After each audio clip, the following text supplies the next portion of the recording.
Hello, hello, hello, and welcome to Two Black Church Boys Church and Change. My name is Calvin Bell, and I'm here with my co-host William Lee. How are you doing today, William?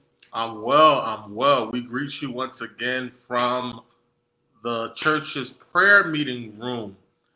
Um, Tonight, we originally had a guest prepared to come in tonight, but due to a family emergency, our guest tonight cannot come. So rather than not give you guys a show at all tonight, we decided to just do another one of our hot topic hodgepodges of conversations.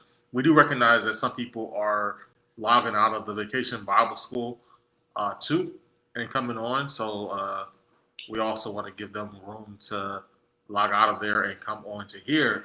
But as you all are aware, there are so many things going on in the life of our community and the life of our nation and in the world now. Um, and we just want to talk about some of those things tonight, really, really briefly.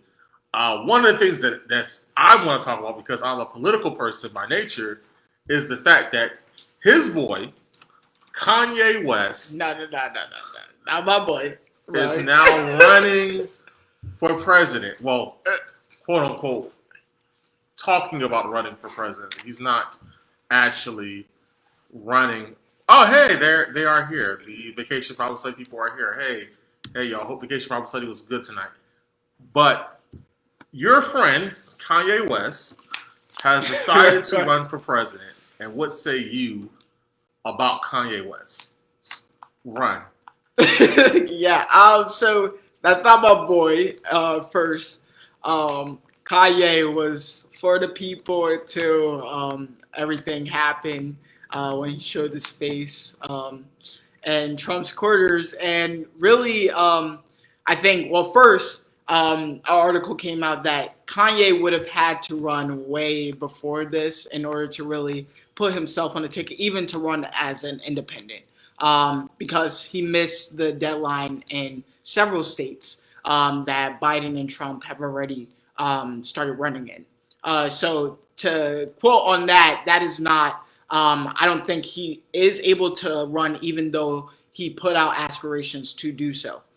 Two things that come to mind when I think of this is whether it's a publicity stunt, and the second thing is how he's utilizing his voice in a way in which it can take away from votes in terms of the platform that he's running on. Because we've seen this in other standpoints where independent may run, and in most cases independents may have a chance, but not really. Even looking at the Green Party and how the Green Party ran and really didn't get a huge percentage of the votes when Hillary Clinton and Trump went against each other in 2016. So you really see that he put out aspirations to do so, but what is his purpose in doing so? His primary purpose is to garner attention. Yes. That's always what Kanye West's purpose has been, is to garner attention and to be controversial. I guess shifting away from Kanye as a politician, can we also talk about Kanye as, since this is a church platform, Yeah. Kanye as a recently renewed Christian who has launched his own church slash movement? In my personal opinion, I have an issue with what I perceive to be the commoditization and the monetization of our faith, i.e., making money off of Christianity. And while I will not try to ascribe to what Kanye personally believes, because I can't say that Kanye West does not or does believe in Jesus Christ, what I can say is creating an album called Jesus is King, going around the country selling your choir to schools, to homecomings, to churches in order to garner attention for yourself, in order to make money for yourself, counts, in my opinion, as the monetization of faith. And so I think that we have to have a larger conversation about Kanye West from the standpoint of, one, he's an attention-seeking person. Kelly, I agree with that. Two, even beyond his politics, which we can't discuss here. We're not going to go into details about what his politics actually are. But what we can discuss is how his machinations have always been to monetize and to further his own interests. And I think that leads me to what I really want to talk about too, with Calvin, in light of what I saw today. I was on ESPN and I saw that Patrick Mahomes just was awarded. For those of you who don't know, Patrick Mahomes. Am I saying his name right? Patrick Mahomes. Mahomes. Yeah. Why do I say Mahomes? Why do I say Mahomes? But anywho, Patrick Mahomes. Thank you. Yeah. Just was from the Kansas City Chiefs, was awarded a $500 million contract, which is the largest contract ever rewarded in the history of sports. My first inclination is to be happy that a person of color was rewarded such a large contract, but I wanted to have a more nuanced and larger conversation about that. And I kind of want to talk about Kanye West, and Kanye West being named a billionaire, and Patrick Mahomes now officially being close to a billionaire with his contract. Yeah. So my question to you, Calvin, is one, how do you feel about the contract in general? And then two, I want to ask a question around whether or not someone can actually earn $1 billion. So, some things to take into account. It was I think a 10-year contract. So that adds to the value of how much work he has to put in as a franchise player. Taking into account maybe he gets hurt, because Patrick Mahomes has gotten hurt.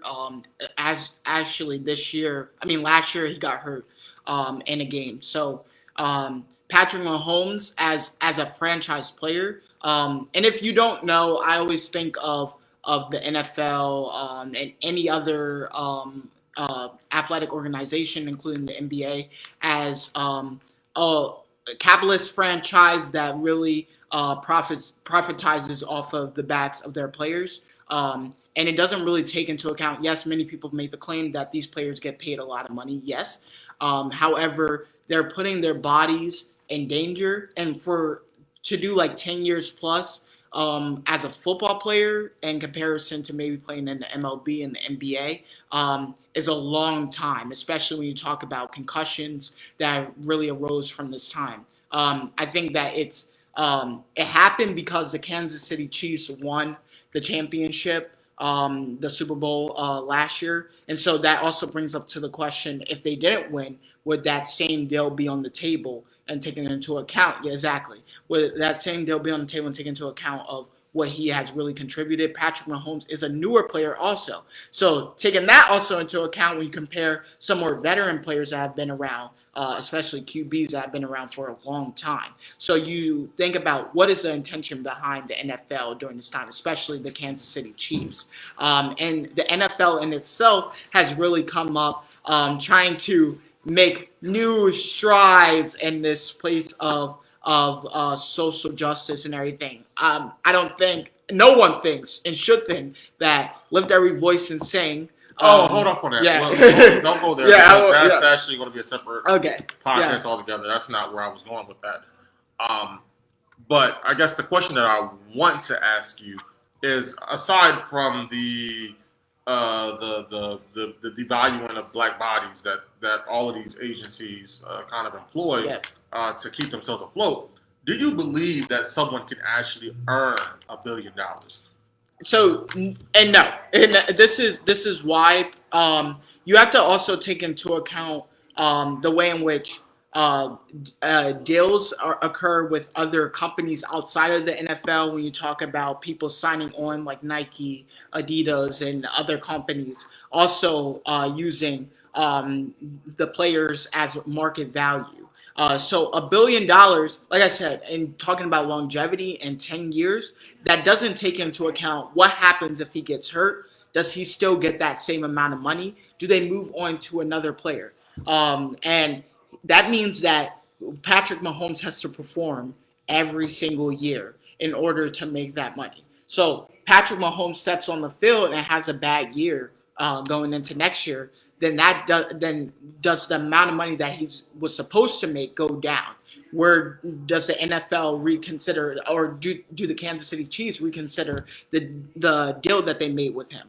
But he's also kind of trapped in that, so that he has to do whatever the establishment, the team, the owner themselves says, which is a tricky situation to be in. You even see it with LeBron James in certain situations where he has gone to several different teams, and really has been able to get out of those contracts after putting in a couple of years, because he had an objective for going to those teams. He went with the big three when he went to the Heat, and then he wanted to win the championship with the Cavaliers, and now he's at the Lakers. But Patrick Mahomes putting in 10 plus years, that's a concern, because, like I said, it doesn't take into account how much of himself, his health, his ability he put into the league itself. See, I guess my issue is more fundamental, right? I get no one's going to expect in this day and age, in this climate, for a quarterback to last 10 years with the same team playing at the same rate. The days of Brett Favre, the days of Brady, Tom Brady, yeah. the days of Donovan McNabb, I think, lasted for a little bit longer than 10 years. Not even Michael Vick. But those days are Yeah. pretty much over in today's climate. Especially when you think about schemes and what you expect quarterbacks to do and how Patrick Mahomes plays in comparison to a straight pocket quarterback like Brett Favre, like Brady, like Aaron Rodgers now. Like the idea that he's going to last 10 years playing the way that he plays at the level that he plays is a bit, I don't want to say asinine, but it's a very tall order. But I more broadly think, though, that this kind of a deal speaks to where we as a society ascribe value, right? And where we put our money to. I think that for me, I kind of have a fundamental problem with paying an athlete almost $500 million potentially, and we don't pay our school teachers a living wage in some jurisdictions in some states. I have an issue with paying baseball players who are basically in protest right now hundreds of millions of dollars, and we don't pay those essential workers who are on the front lines a living wage or an adequate salary. I think that I have a problem with how our money is ascribed, how we value things, how we see things in society.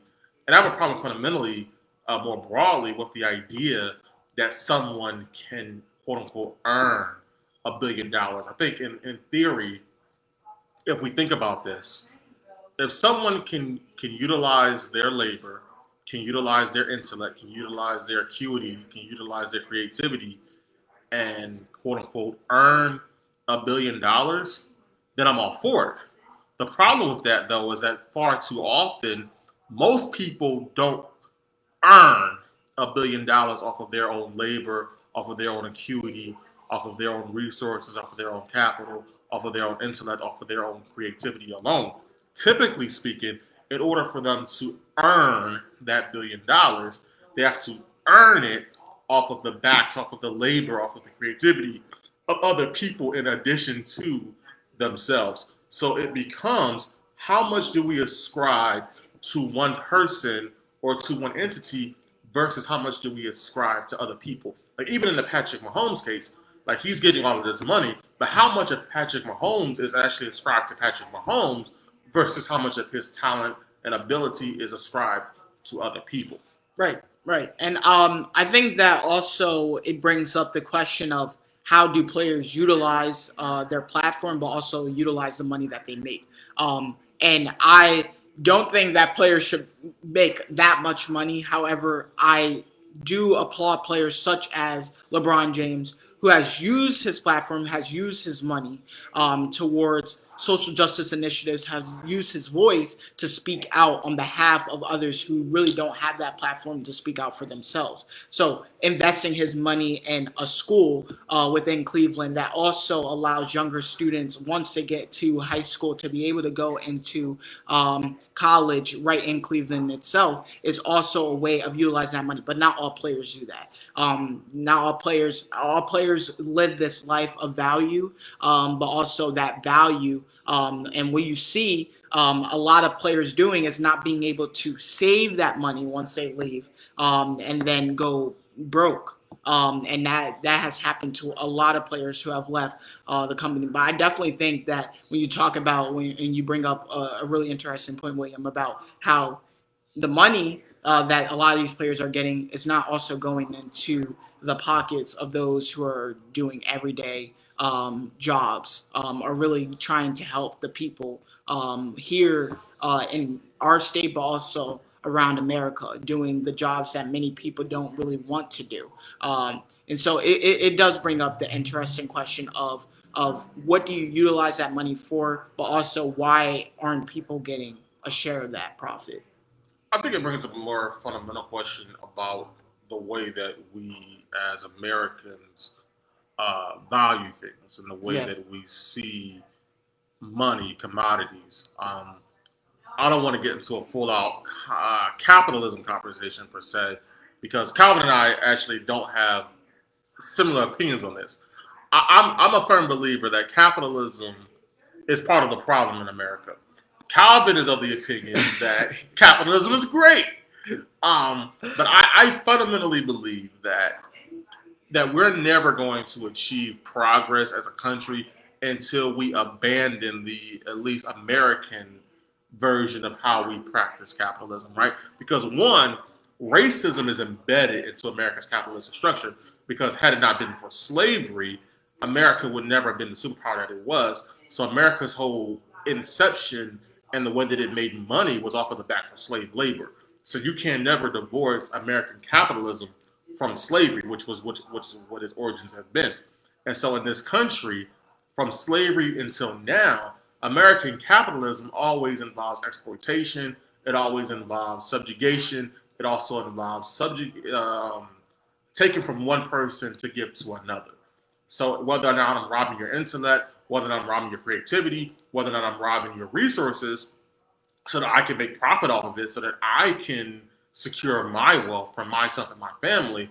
That's always been the story of American capitalism, right? So in my opinion, sports just is another cog on that wheel, right? So we talk about the players making all of this money, but what we haven't discussed is how much money the owners make, how much money people get from the stadiums and the ticket sales and the clothing sales and the food concessions and just all of the things that go into making these sports what they are. And we haven't even talked about the NCAA yet. Like we're just talking about the NFL and the NBA. And there's even more money in some instances that these colleges make off of players, mainly black, who don't even get paid for their services. And so you have whole colleges whose budgets and whose profits are geared off of the black bodies that they use to put themselves on the line for, and yet they make all of this money. So Yeah, and I think players on in the NCAA should be paid. It's been way too long since that has happened.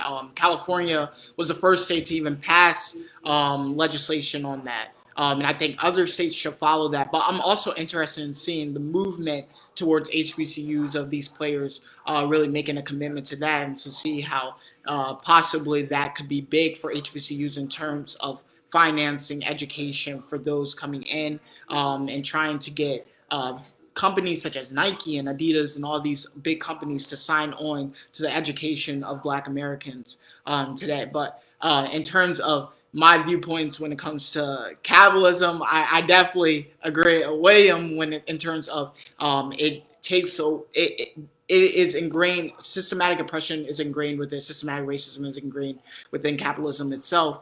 But how do we really tear away from it is a question. Maybe that's a conversation that we have for a later time. But one more thing that I wanted to bring up is if you haven't seen, as of recently, Deshaun Jackson made comments on his Instagram, re-quoting. And it's funny, not because of what he said in terms of how Adolf Hitler should never be associated with a comment to push social justice in any format. Because when in terms of how Black Lives Matter movement has been something that's stretched out, our Jewish brothers and sisters have also been oppressed for a long time. We talk about anti-Semitism and how our society has had not only a history of racism towards black people, but also to the Jewish community as well. But it's funny because of his use of the quote to push social justice and how he was not getting over it. He did apologize and make a statement, but I think that was an educational moment for him, and that no one is, especially celebrities and athletes, are not. This cancel culture, it can come for anyone, and he needs to educate himself on that. About the way in which he utilizes quotes, the What way in was which the he tries. exact quote? Yeah, I'll bring it up right now. Because I have a larger point Yeah. that I want to make. Yeah. So, So what he said was, the Jews will blackmail America. They will extort America. Their plan for world domination won't work if the Negroes know who they are. And this was attributed to Adolf Hitler himself. So yeah. So that is not a quote that is not uncommon among some adherents of Hebrew Israel. Yeah, Hebrew Israelites. Like that, a lot of them will contend that Adolf Hitler actually was more of a fan to black people than than history would allow, because of the fact that Adolf Hitler made that original quote, and because of what Adolf Hitler did to the Jews, which was horrendous, and we're not ever going to justify a whole genocide of people Yeah. on this platform. I just want to say that as an educational thing, I think it's very crazy to me that anyone can think that that's a positive quote, and I do think that it is a learning experience. But I also think that, like, while it is a learning experience, what we don't want to do is we don't want to get so caught up in cancel culture that we discourage people from activism, we discourage people from utilizing their voice, that we discourage people from engaging in society, right? I think that there was a celebrity, bro, that was canceled like 3 times since we've been in quarantine. I'm trying to remember the brother's name off of my dome, but people are just getting canceled left and right, up and down, around the bend. Like Will Smith and Jada are on the brink of cancellation right now because of the August Alsina stuff. I don't know if we can talk about that on this platform, but they're on the brink of cancellation. If y'all don't know what happened with Will and Jada Alsina, look it up for y'all all the time. We're not going to talk about that here on this platform tonight. A lot of our celebrities have been on the brink of cancellation. If we have not already canceled them, we people each other. Like Don Lemon was canceled at one point. Now he's accepted again. Yes. Terry Crews is now up for being canceled. It happens, and I think that we, like you said, when we do that, we don't welcome in the conversation, an educational moment, but we also don't allow us to just hear people's viewpoints on things, because we don't know why they got to a place that they are. And I think sometimes people get lost in their own views, that they think there's one side to think, and that's not how our society is made up at all. And we should. Yes, it is so trendy. Yes, cancel culture is very trendy.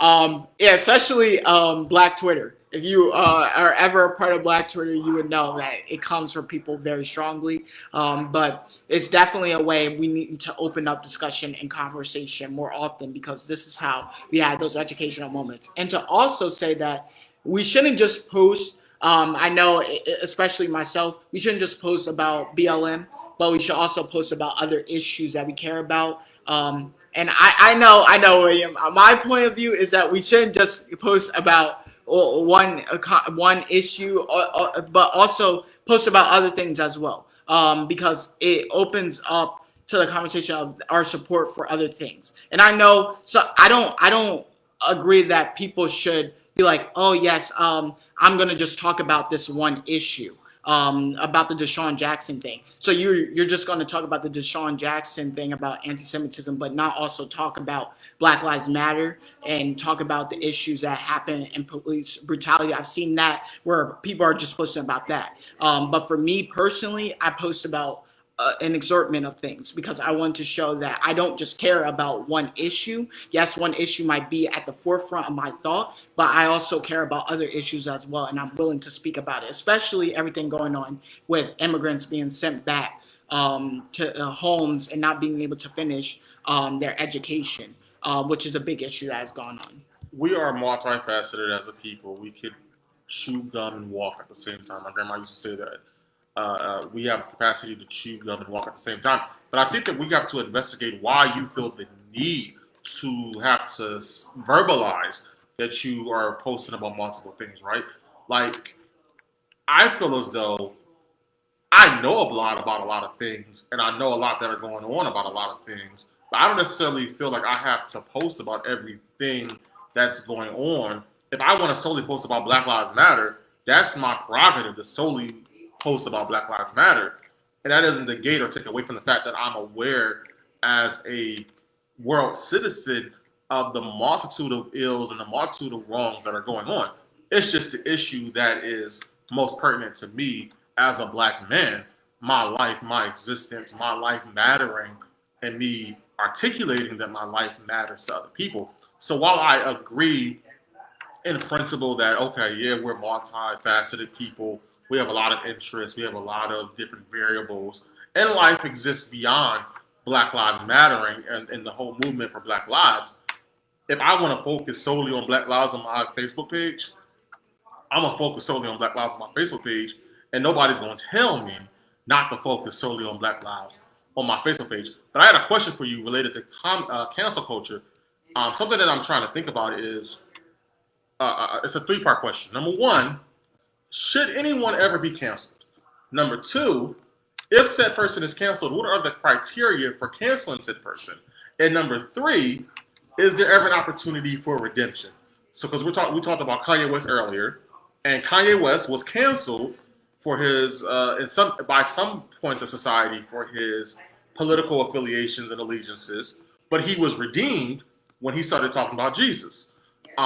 Travis Green, for instance, sang at Donald Trump's inauguration, but he released, another song, and we can't stop singing "He Made a Way," so we don't consider Travis Green canceled.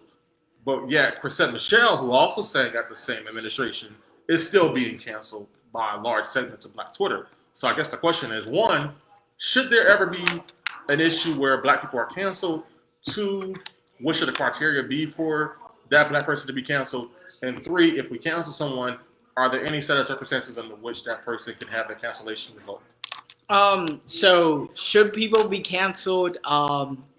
At times, maybe it calls for it, but I think that, and I have always had this conversation with people for especially celebrities and artists, can you separate the person's views from their artistry? Like, is their artistry their views, or are one separate from the other? So Kanye West, people love his music. I love his music. I'm not gonna lie. However, his views, yes, I don't agree with them at all whatsoever. So can I separate those two things from each other? Oh, we had this argument offline. She was not welcome back. But keep going. But I think that it's by person of whether you decide to cancel them, because it's also what you put value on with your own views. Should people ever be canceled? I'm not a person to really want to cancel someone without hearing their viewpoints on a certain situation. And maybe right then and there we have that discussion and it ends there. And I know that I'm not going to engage with that anymore because I already heard your views. And I told you how I felt.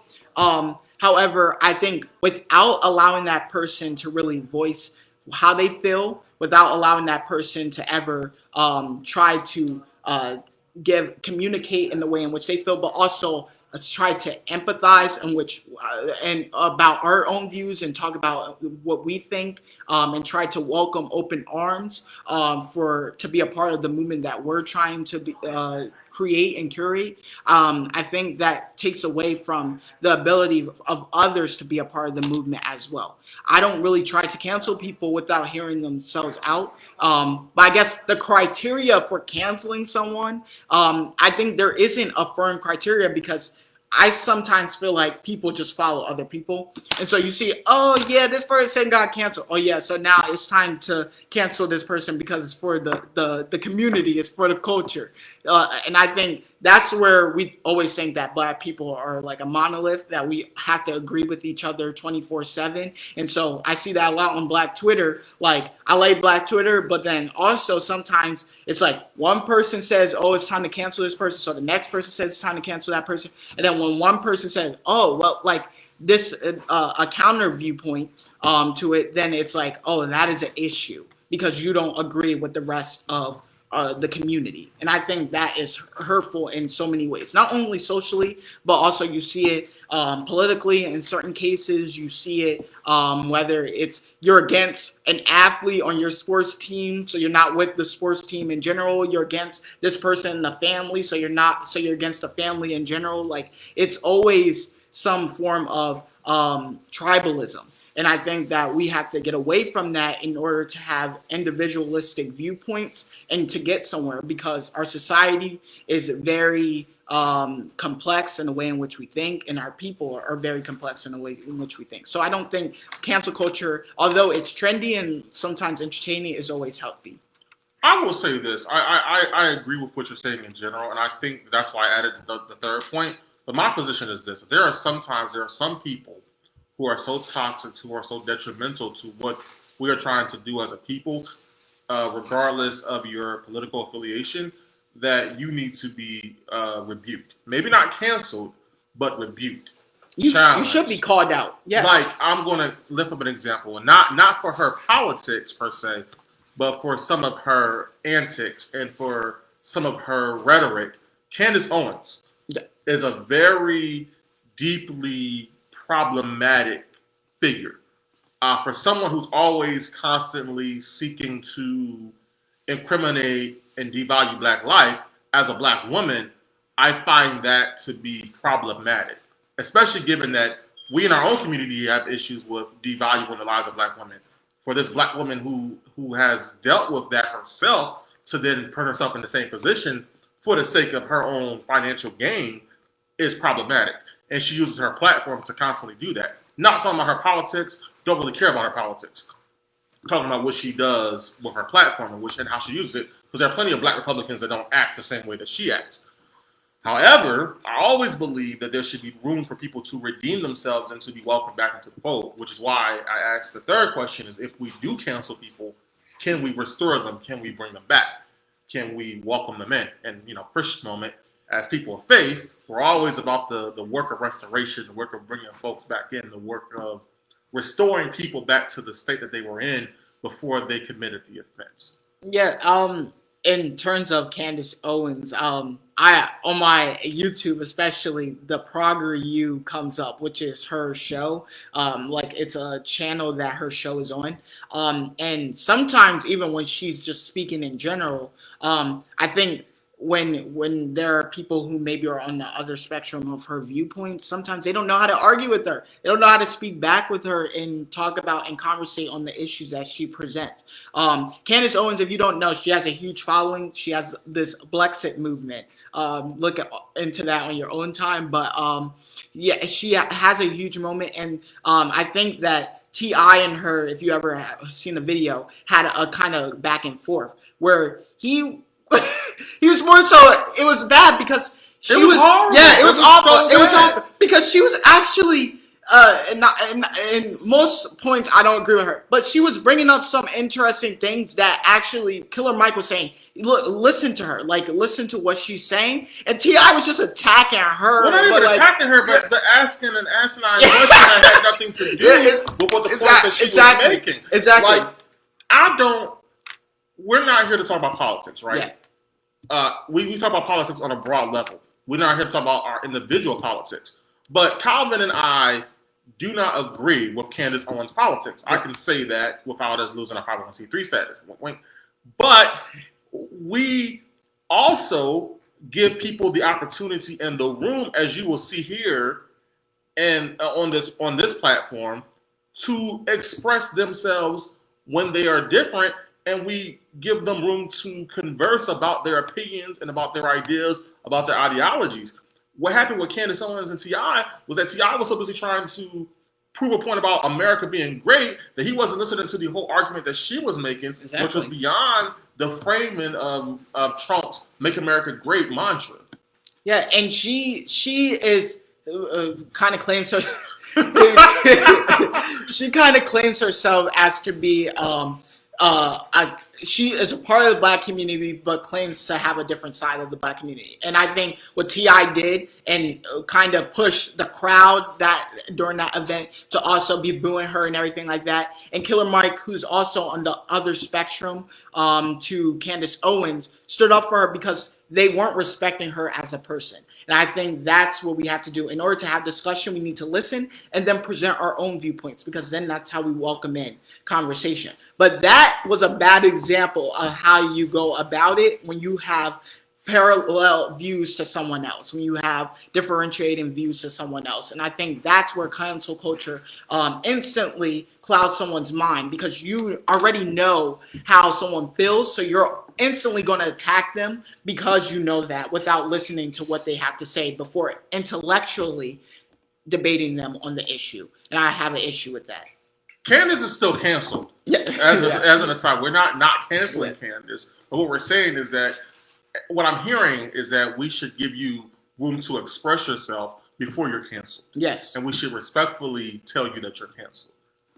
And if anyone has any like parallel views or anything like that, we are welcoming to having conversation about this. We'll welcome you onto our platform. We're always willing to have guests on. And I've seen this. Mark Lamont Hill has done this. Angela Rye has also done this, where she'll do like some opening, like kind of live debates. And maybe that's something that we look into, welcoming people with differentiating views that you may know of that want to have a conversation on how we as a community can come together in some capacity. And to be fair and to be clear, I'm not canceling Candace because of her politics. I'm canceling Candace because of how she denigrates black people, not because of her political views. We can have a conversation about political views. In fact, I wanted to say something. I wanted to make a comment about cookouts, but I wanted to say something in terms of politics for a second. There's an interesting article by 538. 538 yes. is a very well-respected, I don't know how do you call them, like a political polling group, or political data analysis group. Yeah. So I'm not sure if you read this, but they just released an article outlining 7 categories. I saw on your story. Yeah. 7 categories in which black people fall politically. And they had older establishment, older anti-establishment, younger establishment, younger anti-establishment, Obamaites, Republicans, and I'm missing one. So I know it's 7. Yeah, and I'm definitely missing one right now. So I think it was very, very interesting. And we all can like fall wherever amongst the spectrum politically. And we can all agree to disagree politically without canceling somebody. I'm not saying that we need to cancel you because we disagree with your politics per se. I'm gonna caveat that later for later conversations, so I don't get in trouble. But I think that, like, for me, when it goes beyond that to denigrating blackness and to parroting language of white supremacy, I have a problem.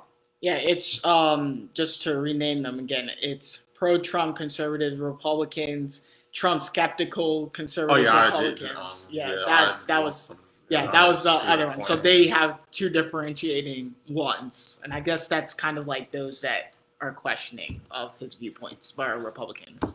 One thing I wanted to bring up, Calvin, and then we'll talk about the last thing that you wanted to talk about tonight, is this ideal of the cookout.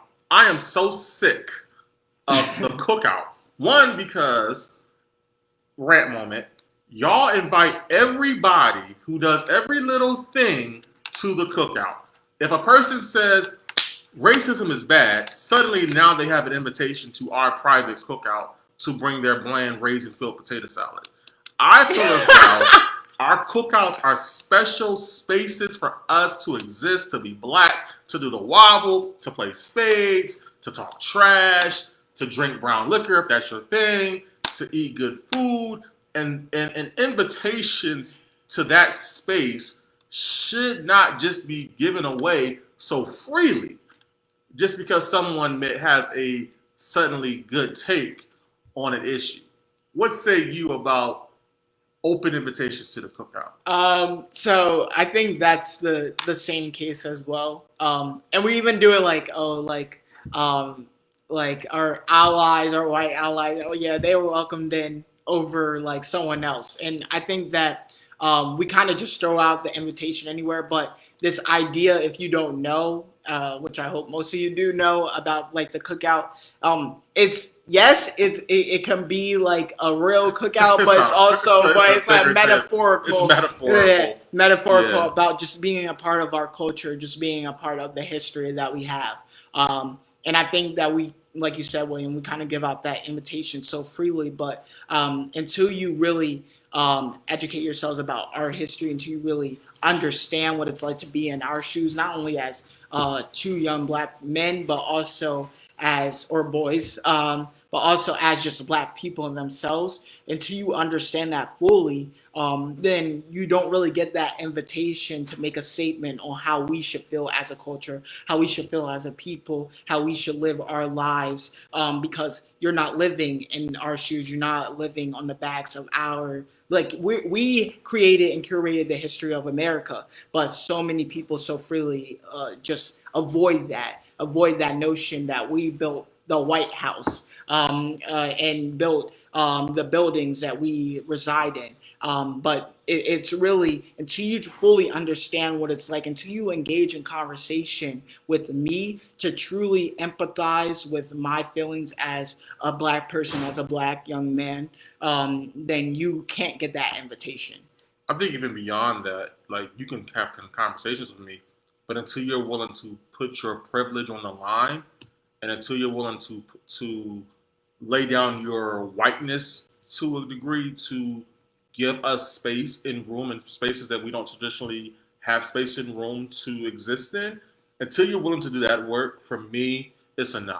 And I think there are too many people who want to be allies, but we need co-conspirators, people who are going to lay their lives on the line to be on the side of us, not anarchists who want to just destroy everything. Because we appreciate you, Antifa. However, until you actually truly put us in good light, because we appreciate all the movements that you have done. However, sometimes you could go a little too far, and then we lose ourselves in your own movement. But we need co-conspirators that will really help us throughout this time. Yeah, we definitely need co-conspirators. We're not going to make it without y'all. And for your reward for co-conspirating with us, we can cook you some ribs and give you potato salad made the right way. So metaphorically speaking, of course. But then the last thing I kind of want to touch on before we end is a lot has been in the works right now in terms of Harvard and MIT suing President Trump over the immigration ban of students having to go back home and not being able to take any form of in-person course to fulfill their education. And so a lot of these schools, I know NYU and Columbia actually have pushed for this one credit in-person course for people to really get their education. But it really touches on everything when you talk about ICE and people going into cages and everything. And I'm not really wanting to go too deep into that in terms of politics, but also just respecting people on a more human level. That there are people who don't have anything back at their homeland. So their education, their ability to get an education in America, where we have great institutions and education, has really affected. How about the peach cobbler? But have really affected students nowadays. I see a lot of petitions going out and institutions really trying to make a stand and protect their students. And I think that is important during this time that we just respect each other on a more human level, that everyone wants a chance at some form of success so that they can live their lives, because going back home, maybe, like I said, they don't have anything. And so that takes away from the course of their education. And who knows, with everything going on with the pandemic and this time of heightened racism when students will be able to go back. I know even at certain institutions, certain students are not even able to come back into America if they're already overseas. And other students just in America themselves may not even be able to fulfill their education in person, but might have to be online. So education will definitely look a lot different this year. Just so that we can get the language precise, I'm real big on that.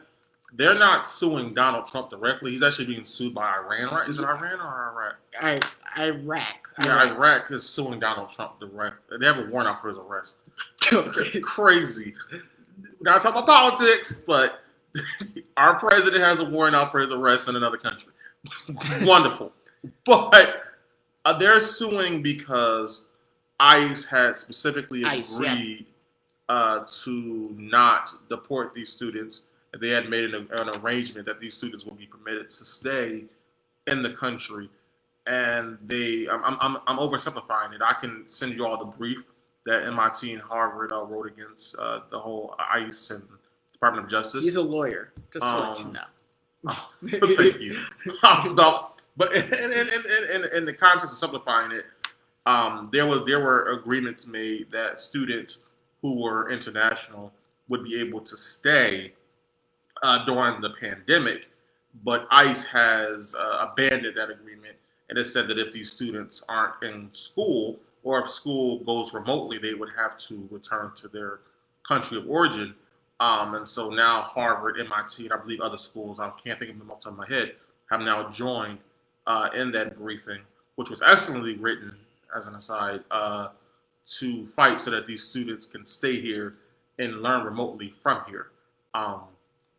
Regardless of how you feel about immigration, this is more than just that. This is about honoring your word. And as people of faith, we're supposed to honor the word and the commitments that we make to each other, to God. That's an important thing. And in a world where there are so few opportunities outside of America to succeed, we want to make sure that people who were promised an education here are actually going to get what they're promised to get. The last thing I want to talk about is, as many of you are aware, COVID cases are on the rise in 33 states. New Jersey just implemented recently a 14-day mandatory quarantine for anybody who had traveled outside of here, outside of the state of New Jersey, to one of the high-risk states, I think like Florida, Texas, California. So I just want to encourage everybody to be safe, to continue to practice social distancing, to continue to wear your PPE, to continue to employ safe procedures, yeah. All of those things, so that we can bring this down, so that we can start a new normal. Because we know that a quarantine for a long, extended period of time, for months on months, is untenable and unsustainable for our nation. But we have to do what's necessary to protect the health of our people. Right? And so I'm imploring that everybody incorporates whatever they have to do to be safe. We're praying that your families are safe and healthy, and that you do whatever it takes so that you remain in good health. Right. Well, we truly thank you for joining us for this. In these next coming weeks, we really hope to have a few guests on to not only talk about the symbolism of racism and how we can really combat it and head forth, but also just people, Black people in the Bible and where that symbolism comes through, and any other conversation. But we also open up the conversation to anyone who wants to be a part of it, be a part of the platform. If you have topics or you just want to be a guest on here, we can arrange that to discuss on different things. And also just to highlight the article that came out about us in the Relay. If you haven't seen that post, check that out. And just what Two Black Church Boys is doing and trying to create this platform, but also keep us in your prayers and keep us in light as we move forward with the Colorcast Podcast Network, with our upcoming interviews and everything, in hopes that we can be showcased on this new platform for diverse voices. So we thank you for joining us, and please have a great day. And until next time, we're two black church boys, and we're out. Stay church.